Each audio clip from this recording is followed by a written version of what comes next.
तो फिल्म की शुरुआत होती है जेवियर को दिखाते हुए। जेवियर के पास लग्जरी घर है, गाड़ी है, जिससे बज़ाहिर तो वो बहुत अमीर दिखता है, लेकिन काफी अरसे से उसके पास कोई जॉब नहीं। इसी वजह से उसके घर के हालात बहुत ज्यादा खराब हैं। जेवियर ने बहुत सारे जॉब्स इंटरव्यू दिए, लेकिन किसी एक में भी सिलेक्ट ना हो पाया। और एक शाम उदास जब वो घर लौटा तो उसकी वाइफ ने उसे मशवरा दिया कि तुम अपना ये लग्जरी घर और गाड़ी सेल कर दो। ना चाहते हुए भी जेवियर को ये बात माननी पड़ती है। उसने अपनी हाउस हेल्पर को भी निकाल दिया था और अपनी जॉब जाने की वजह से वो बहुत ज्यादा उदास थी। उसे जेवियर के ऊपर डुप्लीकेट चाबियां फेंकी और यहाँ से चली गई। जेवियर अब एक छोटे अपार्टमेंट में शिफ्ट हो चुका था। उसने एक शॉर्ट कोर्स भी ज्वाइन कर लिया ताकि उसकी प्रोफाइल बेहतर हो सके और जॉब के मौके उसे ज्यादा मिल सके। साथ ही साथ वो इंटरव्यूज भी देता रहा। काफी सारों में तो नाकामी मिली, लेकिन फाइनली फिर उसे एक जॉब मिल भी गई। वो बहुत ज्यादा खुश था, लेकिन तब तक जब तक उसे ये पता नहीं चला कि उसे पहले 6 महीने इस कंपनी में अनपेड इंटर्नशिप करनी होगी, समझने कि फ्री में काम करना होगा एक्सपीरियंस के लिए। जेवियर इस टाइम बहुत ज्यादा उदास हो चुका था। वो इस जॉब से भी इनकार करके चला आता है। जाते हुए उसे अपनी कार में से वो चाबी मिलती है जो उसकी हेल्पर उसके मुंह पर फेंक कर गई थी। उसने वो कीज उठाई और अपने पुराने घर की तरफ मुड़ गया। काफी देर वो बाहर खड़ा रहा और जब उसने देखा कि घर में रहने वाले नए लोग यहाँ से जा चुके हैं तो वो सबसे छुपते हुए उसी घर में घुस गया। जेवियर इस घर में नए ऑनर की पिक्चर देखता है। इस घर से दिखने वाला प्यारा व्यू देखता है जो उसकी हमेशा से याद था और काफी देर यहाँ स्पेंड करता है, जिससे उसे काफी बेहतर फील होने लगा और फिर वो घर चला गया। अगले दिन दोबारा वो आया। आज तो वो इस घर की तलाशी भी लेने लगा था। उसे घर में बहुत सारे डॉक्यूमेंट्स और एक रेड कलर का टोकन मिला। ये टोकन एक रिहैब सेंटर का था। वहाँ कौन और क्यों जाता था, जेवियर ये जानने के लिए उनका कंप्यूटर ऑन कर लेता है। उनके कंप्यूटर से जेवियर को उनके बारे में बहुत सारी इंफॉर्मेशन मिलती है,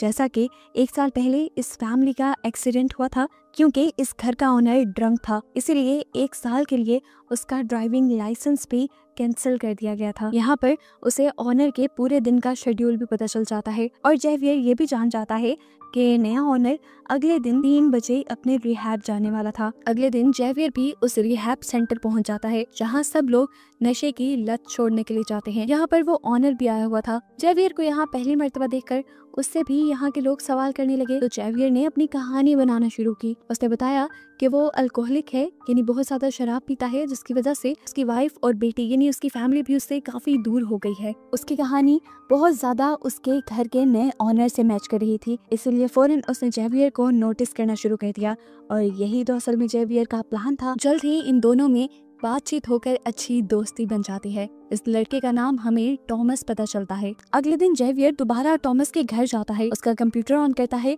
और उसके शेड्यूल में बहुत सारे चेंजेस कर देता है। अब क्योंकि ये शेड्यूल उसके मोबाइल से भी इंटरलिंक था तो उसके मोबाइल वाला शेड्यूल भी चेंज हो गया। टॉमस का कैलेंडर चेंज होने की वजह से वो अपनी बेटी को स्कूल से लेने बहुत लेट पहुंचता है और ऐसे उसकी वाइफ और बेटी यानी उसकी फैमिली उससे बहुत नाराज होती है। इस दिन की वजह से टॉमस बहुत ज्यादा उदास हो चुका था। वो बहुत ज्यादा एफर्ट कर रहा था अपनी फैमिली को ठीक करने की। अगले दिन भी वो रिहैब क्लासेस में जाता है और यहाँ पर दोबारा उसकी मुलाकात जेवियर से होती है। ग्रुप डिस्कशन के बाद ये लोग दोबारा कॉफी शॉप में आ जाते हैं जहाँ पर टॉमस जेवियर से काफी सारी बातें शेयर करता है अपनी फैमिली के बारे में और अपनी फैमिली की पिक्चर भी दिखाता है और जेवियर को भी कहता है कि तुम भी अपनी फैमिली की पिक्चर दिखाओ। तो जेवियर कहता है अभी तो मेरे पास पिक्चर नहीं, लेकिन कल को मैं जरूर दिखाऊंगा। इनकी दोस्ती इतनी बढ़ जाती है कि टॉमस जेवियर को अपने घर बुला लेता है। जेवियर को इस पॉइंट पे ऐसे खुशी होती है जैसे उसका कोई मिशन कंप्लीट हो गया हो। अगले दिन वो अपने पुराने घर यानी टॉमस के घर बुके लेकर पहुंच जाता है। यहाँ पर अब उसे अपना पुराना माली मिल जाता है जो उसे पूछता है आप किससे मिलने आए हैं। वो नहीं चाहता था कि किसी को पता चले वो टॉमस से मिलता है, इसलिए उसने कहा अभी भी मेरे कुछ डॉक्यूमेंट्स मेरे पुराने एड्रेस पे आते हैं, मैं बस वही पिक करने आया हूँ। खैर अब वो घर के अंदर आ जाता है। टॉमस उसका अच्छा वेलकम करता है और अभी तक टॉमस की बात नहीं जानता कि पहले ये घर जेवियर का ही हुआ करता था। जेवियर इन लोगों के साथ काफी बातें करता है, डिनर करता है और चला जाता है। अगले दिन टॉमस जब ऑफिस के लिए निकल रहा था तो उसके माली ने आकर उससे पूछा क्या कल यहाँ के पुराने ओनर अपने कुछ बिल्स लेने के लिए आए थे। टॉमस ने कहा नहीं, ऐसा तो कुछ नहीं हुआ। अब माली तो टॉमस से सॉरी करके साइड पे हो जाता है, लेकिन वो समझ गया था कि जरूर जेवियर के माइंड में कुछ चल रहा है। वो कल टॉमस से ही मिलने आया था, लेकिन वो इस बारे में शायद किसी को बताना नहीं चाह रहा। इसी दिन दिखाया जाता है कि जेवियर अपनी कार का जानबूझकर एक्सीडेंट कर देता है और फिर जल्दी से कॉल करके टॉमस को अपनी मदद के लिए बुलाता है। इस टाइम जेवियर के हाथ में एक शराब की बोतल थी जिसे देखकर टॉमस को लगा कि उसने ड्रंक होकर ये एक्सीडेंट किया है। जब टॉमस ने जेवियर के हाथ से वो बोतल ली तो कुछ कतरे टॉमस के ऊपर भी गिर गए। टॉमस उसे समझाने लगा, रिहैब ज्वाइन करने के बावजूद भी तुम अगर ये काम करते हो तो बिल्कुल अच्छा नहीं, ऐसे तुम्हारी लत नहीं जाएगी। देखो मैं तुम्हें समझाता हूँ, मुझे पीनट से एलर्जी है, अगर मैं एक भी दाना खा लूँ तो मर जाऊंगा।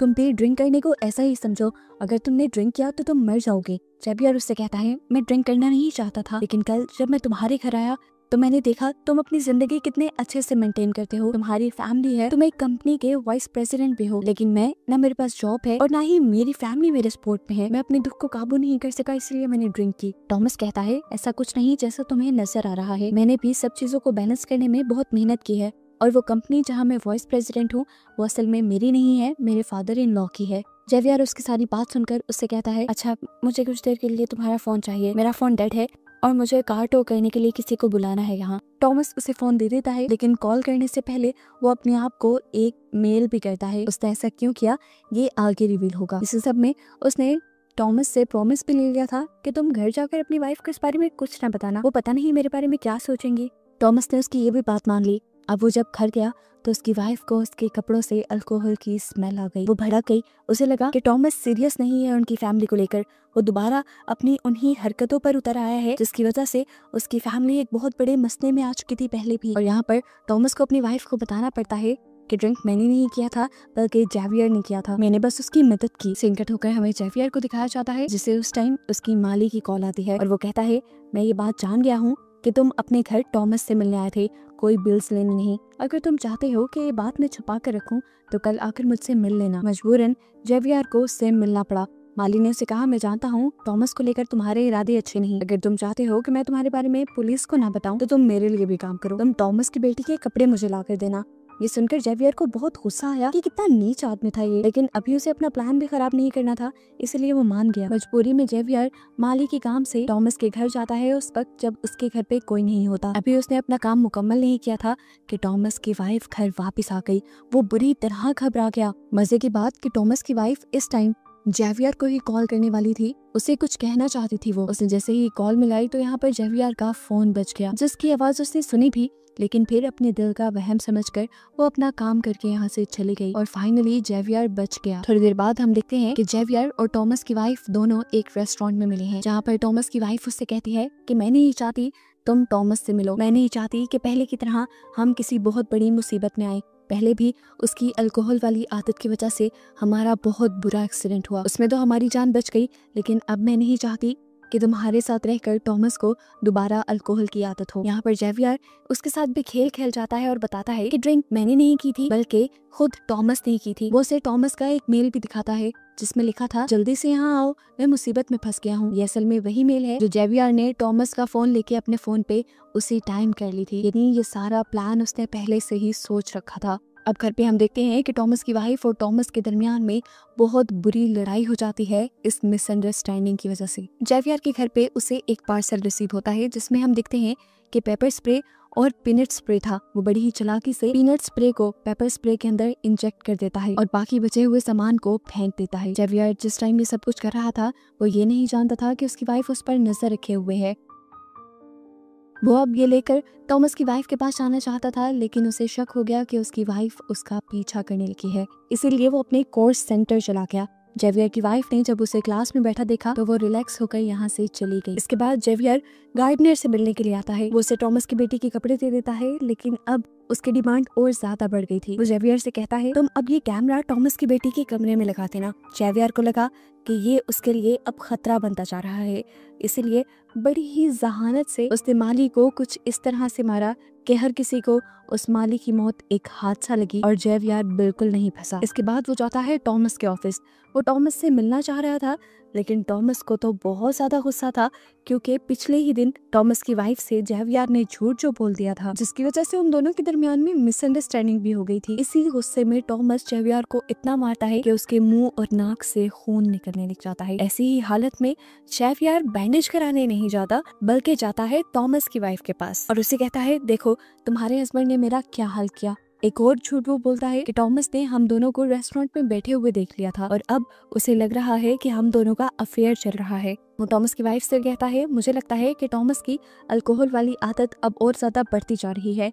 नशे और गुस्से में कहीं वो आपको नुकसान ना पहुंचा दे, इसलिए मेरे पास ये पेपर स्प्रे है इसे आप रख लें। ये वही पेपर स्प्रे था जिसके अंदर वो पीनट सोल्यूशन डाल चुका था। ये देने के बाद वो अपने घर आ जाता है और अपनी वाइफ से कहता है मुझे कुछ अर्जेंट काम आ गया है, मैं कुछ दिन के लिए शहर से बाहर जा रहा हूँ। हालांकि उसकी वाइफ उससे पूछते रह गई कि कहाँ जा रही है वो, लेकिन वो जल्दी से चला गया। इसके बाद उसने टॉमस की वाइफ को कॉल की और बोला मैं जानता हूँ कि आपकी बेटी और आप जिमनास्ट के बहुत बड़े फैन हैं, मैं एक मशहूर जिमनास्ट से आप लोगों को मिलवा सकता हूँ। ये सुनकर तो टॉमस की वाइफ बहुत ज्यादा खुश हो गई और टॉमस के साथ चलने के लिए तैयार हो गई। ये लोग जिमनास्ट के साथ एक पिक्चर पे क्लिक करते हैं इस तरह जिस तरह ये एक फैमिली हो, और जेवियर जानबूझकर ये पिक्चर टॉमस को सेंड कर देता है। इस पिक्चर को देखकर वो टूट गया, दुख ने उसे कहीं का ना छोड़ा और कई महीनों के बाद आज उसने दोबारा ड्रिंक कर ली। बस यही तो जेवियर चाहता था, वो उसकी वाइफ को यकीन दिलवाना चाहता था कि वो अब भी ड्रिंक करता है, और ये सब करके उसने टॉमस को मजबूर किया कि वो ड्रिंक करे, और ऐसे उसकी वाइफ को यकीन हो गया कि उसके हस्बैंड ने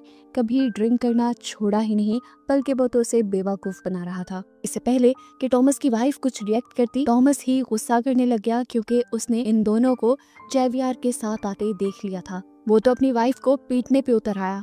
टॉमस की वाइफ को अपने आप को बचाने का और कोई रास्ता नहीं मिला। उसे याद आया जेवियर का दिया हुआ वो पेपर स्प्रे, जिसे उसने आगे बढ़कर दराज से निकाल लिया और जल्दी से टॉमस के ऊपर स्प्रे कर दिया। अब क्योंकि इसके अंदर पीनट सोल्यूशन था तो फौरन टॉमस को एलर्जी हो गई और उसका सांस उखड़ने लगा। टॉमस की वाइफ को लगता है कि वो मर गया। घबराहट में वो जेवियर को कॉल करती है और जल्दी से उसे अपने घर बुलाती है। जेवियर पहले उसे काम डाउन करता है और उसे एक कमरे में भेज देता है। फिर वो टॉमस के पास आता है तो देखता है कि टॉमस अभी जिंदा था लेकिन तड़प रहा था, लेकिन जेवियर नहीं चाहता था कि टॉमस जिंदा रहे, इसीलिए वो उसके मुंह पे अपने हाथ रख के उसे मार देता है।